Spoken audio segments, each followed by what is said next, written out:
ऐसे शिक्षक जो कक्षा 1 से 8 तक अभी कार्यरत हैं, उन्हें अपनी सेवा में बने रहने के लिए 2 साल के अंदर टीईटी पास करने पड़े। शिक्षकन की समस्या को लेकर बुंदेलखंड रिपोर्ट की टीम ने तमाम ऐसे पीड़ित शिक्षक हैं उनसे बातचीत करी, उनकी समस्या को सबके सामने उजागर करो, जो और लोगों ने उठा वो उचित नहीं समझो। 4 तारीख को दिल्ली के रामलीला मैदान में लाखन की संख्या में शिक्षक उते टीईटी की अनिवार्यता के विरोध में पहुंचे।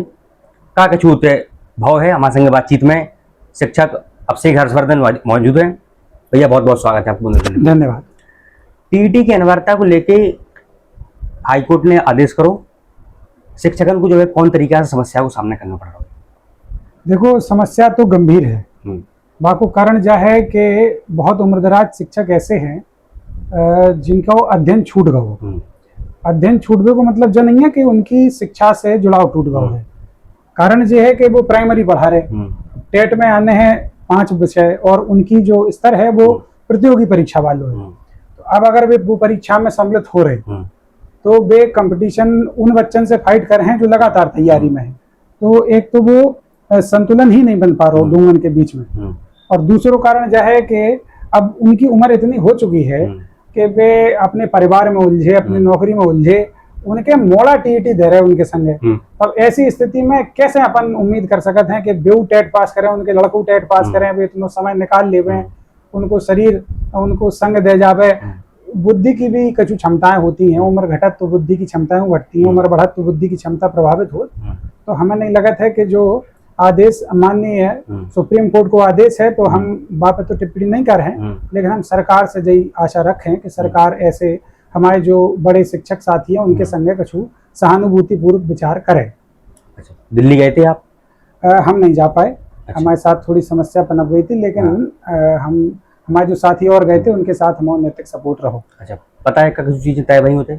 हाँ, रामलीला मैदान में? हाँ, वहाँ पर जगदम्बिका पाल जी मौजूद थे और उन्होंने मंच से जब बात कही है कि सरकार समर्थन कर है और शिक्षकन को टीईटी से मुक्त करो जे। तो हमें लग रही है कि सरकार भी हमारे शिक्षक साथियों के संगे सहानुभूति से विचार कर रही है और उन्हें टीईटी नहीं देने पर है। निर्णय में भी जो भाव है कि जब तक शासन कछु निर्णय दे नहीं दे रहा, शिक्षक अपनी लड़ाई छोड़े नहीं, शिक्षक मैदान पर डटे रहे हैं और 100% हमारा जब मानव है कि शिक्षकन को टीईटी से छूट मिल है। अच्छा, जब से टीईटी की अनिवार्यता आई है, शिक्षकन की मानसिक स्थिति पर असर तो पड़ो ही है, लेकिन बाकी अलावा कुकुरमुत्ता की जैसे कोचिंग सेंटर तमाम खुल गए जो टीईटी की अनिवार्यता को जो तमाम जो है तरीका से फायदा उठा रहे हैं। तो ऐसा नहीं है कि जो है उन लोगों को फायदा पहुंचावेगा जिससे लगा हुआ है? देखो, अब एक धारणा जतरा की बन सकत, लेकिन हमें नहीं लग रहा हो कि कोचिंग सेंटर केवल टेट की वजह से खुले हैं, क्योंकि टेट की परीक्षा जो है वो 1-2 साल में तो एक आध बार कभी हो पाते हैं। तो एक परीक्षा की वजह से कोचिंग खुल जाए जब बात हमें थोड़ी सी नहीं सार्थक लग रही। दूसरी बात जो है कि चूंकि शिक्षक डरोभाव है, तो कई शिक्षक ऐसे भी हैं जो प्रयास कर रहे हैं कि हम पास कर जाएं। कछु शिक्षक ने दौरान सीटेट पास करी भी है, तो बिन्ने कोचिंगें ज्वाइन करी हैं। तो जब बात कहूँ कि कोचिंगें जब वजह से खुली कि टीटी आ गई या उन्हें समर्थन कोचिंग को समर्थन देने के लिए टीटी की अनिवार्यता लगाई गई, ऐसा तो हम नहीं कह सकते। लेकिन हाँ, जरूर है कि कोचिंग इंडस्ट्री को थोड़ा सा फायदा तो ये चीज को मिल ही भाई। अब तक जो बच्चे ही केवल प्रतियोगी परीक्षा में बैठ रहे थे, अब टीचरों बढ़ गए, इतनी संख्या में लाखन की संख्या में टीचर हैं, तो संख्या तो बढ़े, कोचिंग को फायदा तो हो। अच्छा, ऐसे शिक्षक जो जब फैसला के संपर्क में आगे से जब फैसला के लाने एक जो है स्ट्रेस ले रहे, तो उनको जो है आपको क्या कहना है? देखो, स्पष्ट क्या वो है, स्ट्रेस लेने की कोई जरूरत नहीं है। जैसे कि नैतिक आधार पर भी अगर हम बात करें तो हमें लग रहा हो कि सरकार हमारी पूरी मदद कर है। सरकार जब बात को आश्वस्त कर है कि टीईटी की परीक्षा मास्टरों को न देने पड़े, फिर भी हमारा व्यक्तिगत तौर पर मान बुझा है कि अगर हमारी पढ़ाई थोड़ी बहुत रिदम में है तो हमारे पास अब अवसर है, टीईटी है, सीटेट है, हम प्रयास करते रहे टेट सीटेट देवे को, पास करबे को। वो जब वजह से नहीं कि हमें डर है या हमें कोई परेशानी है, हम जब वजह से देते रहे कि एक तो माध्यम से हमारी भी पढ़ाई सुचारू तौर पर बनी रहे, हम शिक्षा विभाग में हैं, शिक्षा से जुड़े हैं, तो शिक्षा लगातार जारी भी रहनी चाहिए। और दूसरी बात रही जा कि अगर हम टेट पास कर जाएं तो समाज में एक सकारात्मक संदेश हो जाए ही। तो दूसरी बात हम तो यही कहें कि हम लोगों को टेट देना चाहिए, प्रयास करना चाहिए, लेकिन भय नहीं रखना चाहिए, डरें बिल्कुल नहीं चाहिए। हम टेट पास करें चाहे ना करें, सरकार हमें लगत है कि निश्चित तौर पे आश्वस्त कर है कि शिक्षक के ऊपर कोई प्रभाव जो चीज को ना पड़े।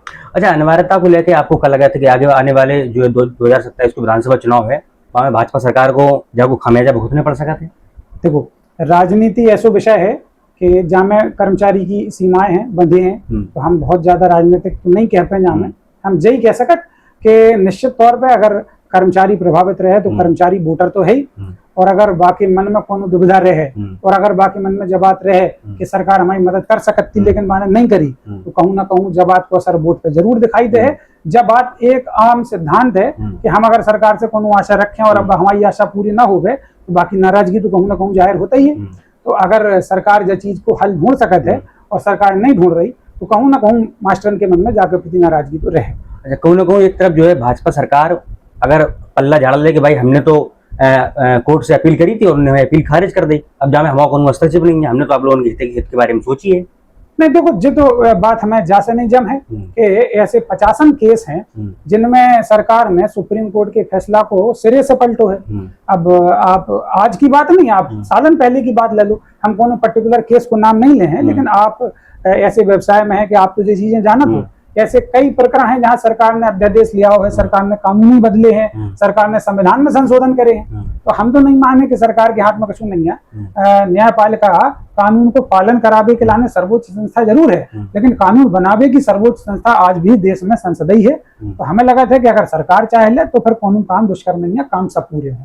अच्छा, टीईटी की अनिवार्यता के अलावा शिक्षा मंत्री संदीप सिंह ने कही है कि हमें शिक्षकन की कोनो जरूरत नहीं है, और बराबर जो टीईटी की जो पेपर करा रहे इतनी लड़कन को पास करा के टीईटी पास करा के ले कहाँ या तो बीएलएड की और बीटीसी जो डिप्लोमा या कोर्स बंद करा दी गई। जब बात बिल्कुल सही है, हम सहमत हैं जब बात से कि अगर हम जब बात स्वीकार कर रहे कि हमारे पास भर्ती की गुंजाइश नहीं है तो फिर हम बेरोजगारी दर को काय बढ़ा रहे, हम बे लड़कन को काय प्रभावित कर रहे जो बीटीसी में या बीएड में एडमिशन ले रहे, जबकि हम साफ जान रहे कि हम उन्हें रोजगार नहीं दे पाए। तो अगर हम कोर्स ही बंद कर देवें तो वे बच्चा दूसरी दिशा में चले जाए, कम से कम जहाँ ऐसी दिशा में तैयारी करें जहां उन्हें नौकरी मिल सके। तो जब बात बिल्कुल सत्य है कि सरकार अगर कह रही कि उनके पास भर्ती की गुंजाइश नहीं है तो ऐसे कोर्स पर बंद रहना चाहिए ताकि कछु सरकारों पर बर्डन कम पड़े और बच्चा भी बद दिशा में प्रयास कर सके जो दिशा में उन्हें रोजगार मिले। लेकिन हमारा मानना जो है नहीं है कि मास्टर की कमी अब सरकार के पास है, हम तो जब बात मानत है कमी जैसे है कि हम धरातल पर देख रहे कई विद्यालय ऐसे हैं जहाँ 1 और 2 टीचर पढ़ा रहे हैं। अब अगर हम छात्र अनुपात लेकर चलें तो देखो अनुपात के हिसाब से नहीं पढ़ाई होती है भाई। उनको जो कहो है कि उन्होंने जो स्कूल मर्ज करे हैं तो वह हिसाब से उनको अनुपात पूरा है, उन्हें चीज की कोनो जरूरत नहीं है। भाई देखो, उनकी नीति है, वे कह रहे हैं कि हमें 30 और 35 के अनुपात में अध्यापक चाहिए है, लेकिन अनुपात के हिसाब से अध्यापक नहीं होते। अब ऐसे मान के चलो कि हम 5 चौराहे पे एक बस ठाड़ी कर दे दें और बस में हम कह दें कि 5 सवारी बैठ जाए बंगरा के लाने, 5 सवारी बैठ जाए औरैया के लाने, 5 सवारी बैठ जाए कोंच के लाने, 5 सवारी बैठ जाए औरई के लाने और 5 सवारी बैठ जाए हम कह रहे लाचूरा के लाने। और बाकी बाद हम कहें कि एक ड्राइवर है 25 सवारियों पे एक ड्राइवर हम आपको दे हैं, तो जब बस ले जाओ बताओ बस कौन दिशा में जो है औरैया जो है औरई जे के बकोच जब बस वहीं मटकत रहे कहूँ नहीं जे। तो अनुपात के हिसाब से पढ़ाई नहीं हो है। 5 अगर कक्षाएं हमें चलाने हैं तो हमें 5 शिक्षक देने पर, और अगर हम 5 शिक्षक को अनुपात लेकर चल रहे तो फिर शिक्षकन की कमी है। हमने आपसे हर्षवर्धन जी से बातचीत करी, टीईटी की अनिवार्यता और नई शिक्षक भर्ती को लेकर तमाम चीजें निकल के आई। आपसे एक जी को कहवो है कि कहूँ ना कहूँ शिक्षक एक तरफ प्रताड़ित है और सरकार को जब विषय में संज्ञान लेना चाहिए, कोर्ट को जब विषय में संज्ञान लेना चाहिए, अपनी योग्यता को जो शिक्षक तब अपनी योग्यता साबित कर चुके, अब उन्हें दोबारा अपनी योग्यता साबित करने की जरूरत नहीं है। हमारा नाम आदित्य है, आप बुंदेलखंड रिपोर्ट देख रहे हैं। नमस्कार।